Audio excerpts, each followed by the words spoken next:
তাৰে প্ৰথমটো প্ৰশ্ন আছিল যে কি কৰিলে জীৱৰ কল্যাণ সাধিত হয়। দ্বিতীয়টো প্ৰশ্ন আছিল সৰ্বশাস্ত্ৰৰ সাৰ তত্ত্ব কি। তৃতীয়টো প্ৰশ্ন আছিল শ্ৰীকৃষ্ণই বসুদেৱ দৈৱকীৰ যোগেদি কিয় জন্মগ্ৰহণ কৰিলে। চতুৰ্থটো প্ৰশ্ন আছিল ভগৱান কৃষ্ণই কি কি লীলা প্ৰকাশ কৰিলে। পঞ্চমটো প্ৰশ্ন আছিল ভগৱান কৃষ্ণই কি কি অৱতাৰ গ্ৰহণ কৰিলে, সেই অৱতাৰত কি কৰ্ম সাধন কৰিলে। ষষ্ঠ তথা অন্তিম প্ৰশ্নটো আছিল ভগৱান কৃষ্ণ নোহোৱা হৈ যোৱাৰ পিছত, অপ্ৰকট হৈ যোৱাৰ পিছত ধৰ্মই কাৰ আশ্ৰয় গ্ৰহণ কৰিলে। এই ছটা প্ৰশ্নৰ উত্তৰেই ভাগৱত।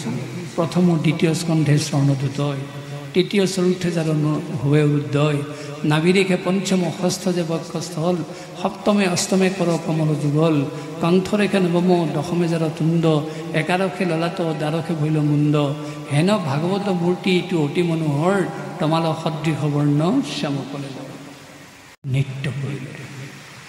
সেইটো কথাই প্ৰমাণ কৰি দিছে কোনোবাই জ্ঞাতে অজ্ঞাতে ভুল কৰিব পাৰে, সেই ভুলৰ শুধৰণি ভাগৱত। তাৰ উদাহৰণ এফালে পৰীক্ষিত, আনফালে ধুন্দুকাৰী। সেই ধুন্দুকাৰীৰ ভুলৰ শুধৰণি হৈছিল ভাগৱত কীৰ্তনৰ যোগেদি। আৰু এই কাহিনীটো আমাক প্ৰমাণ কৰি দিছে মনুষ্য সন্তান জন্ম দিয়াটো ইমান সহজ কথা নহয়। 84 লক্ষ জীৱন পাৰ কৰাৰ পিছতহে প্ৰাণীয়ে মানুহৰ জীৱন পায়। সাধাৰণ সম্ভোগক্ৰিয়া পশুৰো আছে। সাধাৰণ সম্ভোগক্ৰিয়া পশুৰ দৰে কৰি মানুহে যদি মনুষ্য সন্তান সৃষ্টি কৰাৰ কথা ভাবে, সেই সন্তান নিশ্চয় অসুৰ দৈত্য দানৱ হ'বই। সি পশুবৎ স্বভাৱৰ অধিকাৰী হ'ব। সেই আমাক 84 লক্ষ জীৱন পাৰ কৰাৰ পিছত যি মানুহৰ জীৱন দিয়াৰ অধিকাৰী কৰা হৈছে, আমি সেই সন্তান জন্ম দিয়াৰ মুহূৰ্তত অত্যন্ত সন্তৰ্পণেৰে সন্তান জন্ম দিয়াৰ কথা ভাবিব লাগিব। যেনেকৈ স্বামীয়ে ভাবিব, পত্নীগৰাকীও ভাবিব লাগিব। কিন্তু আত্মদেৱে যদিও নীতিৰে কথা ভাবিছিল, তেওঁৰ পত্নীগৰাকীয়ে নাভাবিলে। আলস্য অলস জীৱন যাপন কৰাৰ কাৰণে, কষ্ট নকৰাকৈ এটা সন্তান জন্ম দিয়াৰ ভাৱনা উদয় হোৱাৰ কাৰণে ধুন্দুকাৰী চৰিত্ৰটো তেনেকুৱা হ'ল। গতিকে আমাৰ যদি পিতৃ মাতৃয়ে উভয় এই কথাটোত সাৱধান হয়, খুব নীতিনিষ্ঠ হৈ সন্তৰ্পণেৰে, সাত্বিকতাৰে, সাত্বিক শব্দ কৈ, সাত্বিক খাদ্য খাই যদি সন্তান জন্ম দিয়ে, সেই সন্তান কেতিয়াও দস্যু দৈত্য দানৱ হ'ব নোৱাৰে। সেই সন্তান জ্ঞানৱন্ত হ'ব, সেই সন্তান ভক্তিমন্ত হ'ব। সেয়ে ধুন্দুকাৰী গোকৰ্ণ আখ্যানে আমাক এনে অমূল্য শিক্ষা প্ৰদান কৰিছে। আৰু আপোনাসকলে গম পাইছে যে অস্বাভাৱিক জীৱনো দূৰ কৰি স্বাভাৱিক অৱস্থালৈ ঘূৰাই আনিব পাৰে ভাগৱত শ্ৰৱণ কীৰ্তনৰ যোগেদি। সমস্যা সমাধান কৰি দিব পাৰে ভাগৱতে। আৰু সেইকাৰণে আমি দেৱকীনন্দন আগৰৱালাক কৈছিলোঁ, আপুনি আজিৰ দিনটোত ভাগৱত কীৰ্তন কৰক। নিষ্ঠাৰে যিসকলে ভাগৱত শুনিব, যিসকলে কীৰ্তন কৰিব, আৰু যিসকলে ইয়াত সেৱা আগবঢ়াব, নিশ্চয় কিঞ্চিত হ'লেও ফল লাভ কৰিব। যদি নিষ্ঠাৰে কৰে, পূৰ্ণ মাত্ৰাই পোৱাৰ সম্ভাৱনা আছে। যদি অকণমান ক'ৰবাত ত্ৰুটি ৰৈ যায়, তাৰ হয়তো ফলটো যোগ বিয়োগ হ'ব পাৰে। আৰু সেই আজিৰ দিনটোৰ এনে তাৎপৰ্য আছে। আৰু এনে দিনটোত সপ্তাহজোৰা ভাগৱত শ্ৰৱণ কীৰ্তন কৰিলে কি ফল হ'ব পাৰে, নিশ্চয় এই মুহূৰ্তত আপোনালোকে এতিয়া সহজে তাক অনুমান কৰিব পাৰিছে। সেই ভাগৱত আমাৰ জীৱনৰ গতি প্ৰদায়ক এক মূল মাধ্যম। আৰু এইখিনিতে ক'বই লাগিব, ভাগৱত প্ৰথমতে কোনে আৰম্ভ কৰিছিল? আদি নিৰঞ্জনে ভাগৱত কৰিছিল অনাদি অনন্ত। তেতিয়া কিন্তু মাত্ৰ 4টা শ্লোকত ভাগৱত আবদ্ধ হৈ আছিল, যাক চতুশ্লোকী ভাগৱত বুলি কোৱা হৈছিল। আদি নিৰঞ্জনে প্ৰথমতে যেতিয়া অনাদি অনন্ত ক'লে, তাৰপিছত ইয়াৰ বিস্তৃতি ঘটিলে। অনাদি অনন্তই ক'লে নৰনাৰায়ণ, নৰনাৰায়ণে ক'লে কালপুৰীয়া নাৰায়ণ, কালপুৰীয়া নাৰায়ণে ক'লে হংস নাৰায়ণ, হংস নাৰায়ণে ক'লে সূৰ্যমণ্ডলী নাৰায়ণক, সূৰ্যমণ্ডলী নাৰায়ণে ক'লে শ্ৰীনাৰায়ণক, শ্ৰীনাৰায়ণে ক'লে ব্ৰহ্মা বিষ্ণু শিৱ, ব্ৰহ্মাৰ পৰা পালে নাৰদে, নাৰদৰ পৰা পালে ব্যাসে, ব্যাসৰ পৰা পালে শুকে, শুকৰ পৰা পালে পৰীক্ষিতে, আৰু শুকে পৰীক্ষিতক কওঁতে শুনিলে সুতে, আৰু সুতৰ পৰা পালে মনোহৰা সুতে, মনোহৰা সুতৰ পৰা পালে শংকৰাচাৰ্য, শংকৰাচাৰ্যৰ পৰা পালে শ্ৰীধৰ স্বামী, শ্ৰীধৰ স্বামীৰ পৰা পালে নৃসিংহই, নৃসিংহৰ পৰা পালে পৰমানন্দই, পৰমানন্দৰ পৰা পালে পুৰুষোত্তম ভট্টাচাৰ্যই, তাৰ পৰা পালে ৰত্নভাৰতীয়ে, তাৰ পৰা পালে মহাভাৰতীয়ে, তাৰ পৰা পালে বিষ্ণুপুৰী সন্যাসীয়ে, তাৰ পৰা পালে ব্ৰহ্মানন্দই, ব্ৰহ্মানন্দৰ পৰা পালে জগদীশ মিশ্ৰই, আৰু জগদীশ মিশ্ৰৰ পৰা পালে আমাৰ অসমত মহাপুৰুষ শ্ৰীমন্ত শংকৰদেৱ। এয়া হৈছে ভাগৱতীয় এক সম্প্ৰদায়ৰ পৰম্পৰা। কিন্তু ভাগৱতৰ দুটা সম্প্ৰদায় আছে। এই যিটো আমি সম্প্ৰদায় কথা ক'লোঁ, এয়া হ'ল নাৰায়ণী সম্প্ৰদায়, ব্ৰহ্ম সম্প্ৰদায়, আৰু ইটো হ'ল অনন্ত সম্প্ৰদায়, যাক শংকৰখন বুলি কোৱা হৈছে। সেই শংকৰখনৰ যোগেদি বৃহস্পতিয়ে পালে, মৈত্ৰই পালে, বিদুৰে পালে। এইদৰে সেই যি সন্তসকলে ভাগৱতৰ পৰম্পৰাটো প্ৰবাহিত কৰিলে তাক অনন্ত সম্প্ৰদায় বুলি কোৱা হৈছে। এই দুটা ধাৰাত আমাৰ মৰ্তত এই ভাগৱত কথা চলি আছে। কিন্তু তাৰ ভিতৰত আমাৰ ব্ৰহ্ম সম্প্ৰদায় তথা নাৰায়ণী সম্প্ৰদায়ৰ প্ৰভাৱটো এই বেছিকৈ পৰিছে, আৰু সেই পৰম্পৰাতে আমাৰ পাঠকসকলে ভাগৱত কীৰ্তন কৰে। আপোনালোকে জানে ভাগৱত প্ৰথমতে লিখিত শাস্ত্ৰ আছিল, আৰু যেতিয়া সংস্কৃত ভাষাত ভাগৱত লিখা হৈছিল তেতিয়া 335টা অধ্যায় আছিল আৰু 18,000 শ্লোক আছিল, আৰু 12টা স্কন্ধৰেই ভাগৱত ভাগ কৰা হৈছিল। এই ভাগৱতৰ কথাখিনি কিন্তু বিস্তৃতভাৱে আলোচনা হ'ল নৈমিষা দিনত। 28,000 ঋষিয়ে যেতিয়া একেলগে ভাগৱত শুনিবলৈ বহিলে তেতিয়া বক্তাৰূপে সুতমুনিক সন্মুখত ল'লে, আৰু সেই বক্তাৰ সন্মুখত ঋষিসকলে প্ৰশ্ন কৰিলে। তাৰে মূল 6টা প্ৰশ্ন আছিল। সেই 6টা প্ৰশ্নৰ উত্তৰেই হ'ল শ্ৰীমদ ভাগৱত শাস্ত্ৰ। তাৰে প্ৰথমটো প্ৰশ্ন আছিল যে কি কৰিলে জীৱৰ কল্যাণ সাধিত হয়। দ্বিতীয়টো প্ৰশ্ন আছিল সৰ্বশাস্ত্ৰৰ সাৰতত্ত্ব কি। তৃতীয়টো প্ৰশ্ন আছিল শ্ৰীকৃষ্ণই বসুদেৱ দৈৱকীৰ যোগেদি কিয় জন্মগ্ৰহণ কৰিলে। চতুৰ্থটো প্ৰশ্ন আছিল ভগৱান কৃষ্ণই কি কি লীলা প্ৰকাশ কৰিলে। পঞ্চমটো প্ৰশ্ন আছিল ভগৱান কৃষ্ণই কি কি অৱতাৰ গ্ৰহণ কৰিলে, সেই অৱতাৰত কি কৰ্ম সাধন কৰিলে। ষষ্ঠ তথা অন্তিম প্ৰশ্নটো আছিল ভগৱান কৃষ্ণ নোহোৱা হৈ যোৱাৰ পিছত, অপ্ৰকট হৈ যোৱাৰ পিছত ধৰ্মই কাৰ আশ্ৰয় গ্ৰহণ কৰিলে। এই 6টা প্ৰশ্নৰ উত্তৰেই ভাগৱত। আমি খুব চমুকৈ আপোনালোকৰ আগত উত্তৰকেইটা কৈছোঁ। প্ৰথমটো প্ৰশ্ন আছিল কি কৰিলে জীৱৰ কল্যাণ সাধিত হয়।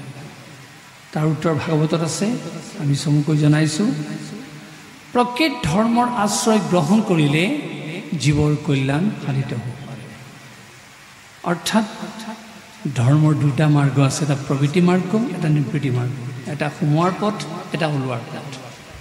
এই দুটা কথা যি অন্তৰ্নিষ্ঠভাৱে জানে আৰু এই দুটা কথাৰ মাজত যিটো পৰিক্ৰমা সেইটো সুন্দৰকৈ যি পৰিচালনা কৰে, তেওঁই প্ৰকৃত ধৰ্ম পালন কৰা অৱস্থাটো লাভ কৰিব পাৰে, আৰু তেতিয়াই তেওঁৰ কল্যাণ অৱশ্যম্ভাৱী সাধিত হ'ব পাৰে। সেই কোৱা হৈছে প্ৰকৃত ধৰ্মৰ আশ্ৰয় গ্ৰহণ কৰিলে মানুহে তথা জীৱই কল্যাণ লাভ কৰিব পাৰে। দ্বিতীয় প্ৰশ্নটো আছিল সৰ্বশাস্ত্ৰৰ সাৰতত্ত্ব কি। উত্তৰ ভাগৱতত দিয়া হৈছে সৰ্বশাস্ত্ৰৰ সাৰতত্ত্ব ভক্তিতত্ত্ব।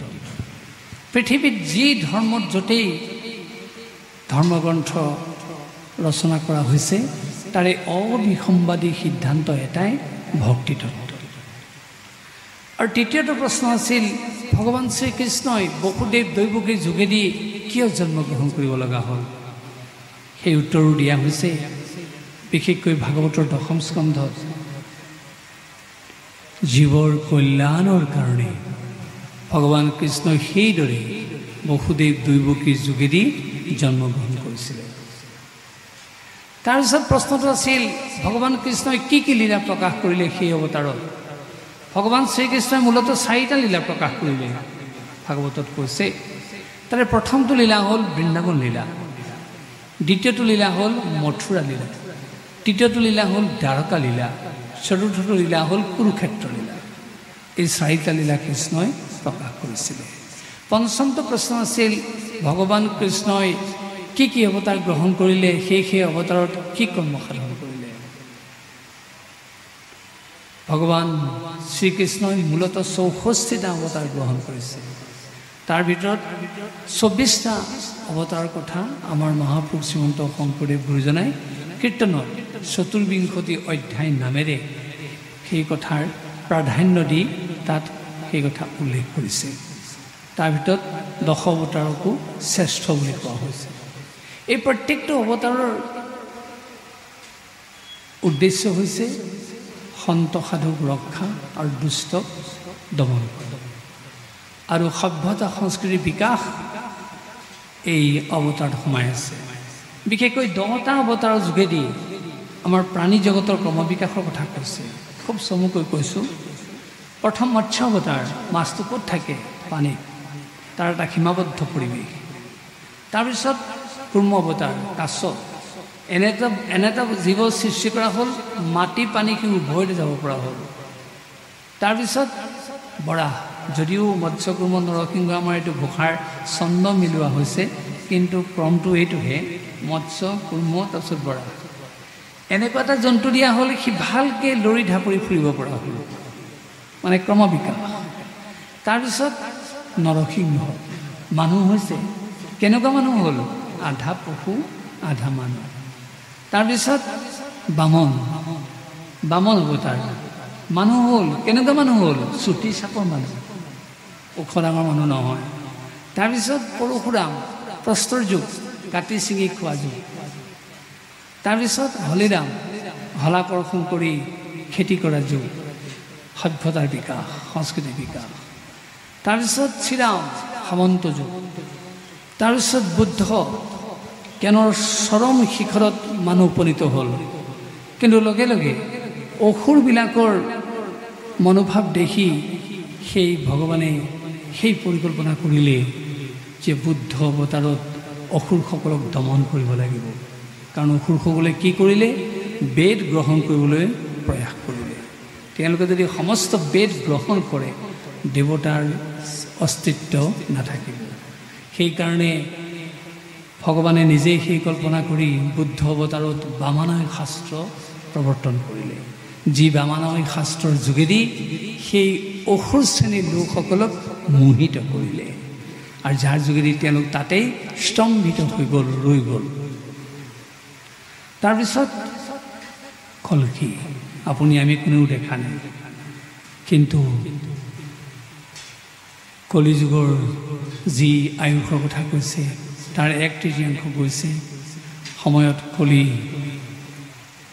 অৱতাৰ হ'ব, আৰু সেই কলিয়ে কি কৰিব আপোনালোকে জানে? কাটি মাৰি ম্লেচ্ছক গুণ্ডামাৰ কৰি সত্যযুগ প্ৰৱৰ্তনৰ পৰিৱেশ সৃষ্টি কৰিব।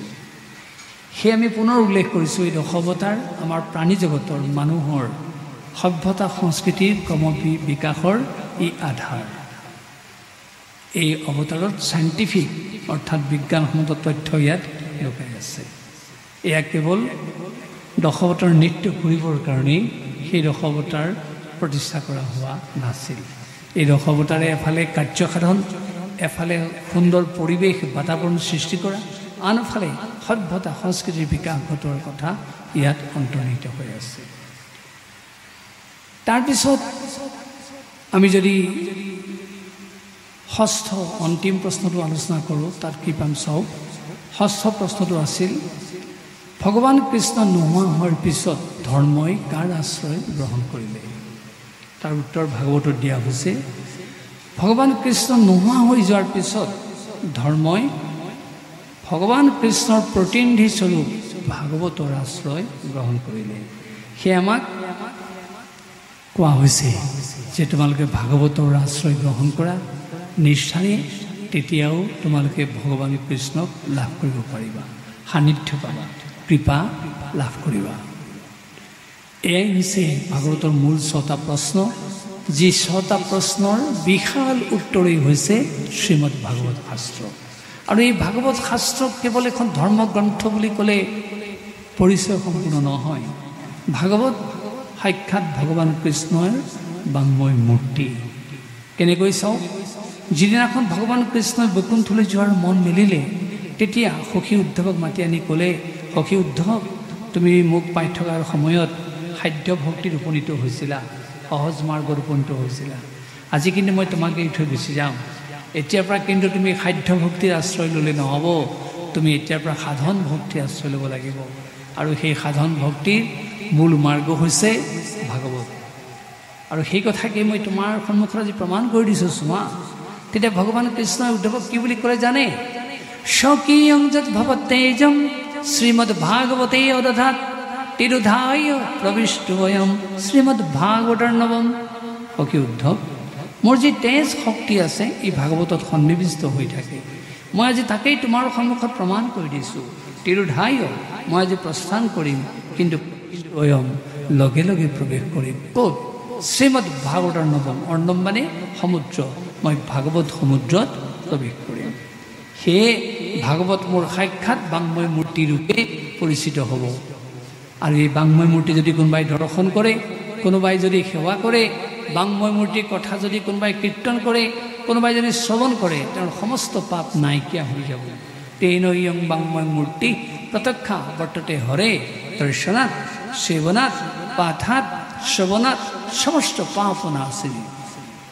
সেয়ে এই ভাগৱত সাক্ষাৎ ভগৱন্তৰ বাংময় মূৰ্তি। আৰু এই কথা আমাৰ গোপালাতাই সুন্দৰকৈ লিখি থৈ গৈছে। আৰু মহাপুৰুষ শ্ৰীমন্ত শংকৰদেৱ প্ৰমুখে সন্তসকলেও তাক সমৰ্থন জনাইছে। ভাগৱত কেনেকৈ মূৰ্তি হৈছে আপোনালোকে জানেই, দোহাৰি দিছোঁ। প্ৰথম দ্বিতীয় স্কন্ধে স্বৰ্ণদূতয়, তৃতীয় চতুৰ্থে যাৰ হুৱে উদয়, নাবিৰেখে পঞ্চম ষষ্ঠ যে বক্ষস্থল, সপ্তমে অষ্টমে কৰ কমল যুগল, কণ্ঠৰেখে নৱম দশমে যাৰ তুণ্ড, একাদশে ললাট দ্বাদশে ভৈল মুণ্ড, হেন ভাগৱত মূৰ্তি এইটো অতি মনোহৰ, তমাল সদৃশ বৰ্ণ শ্যামকলে।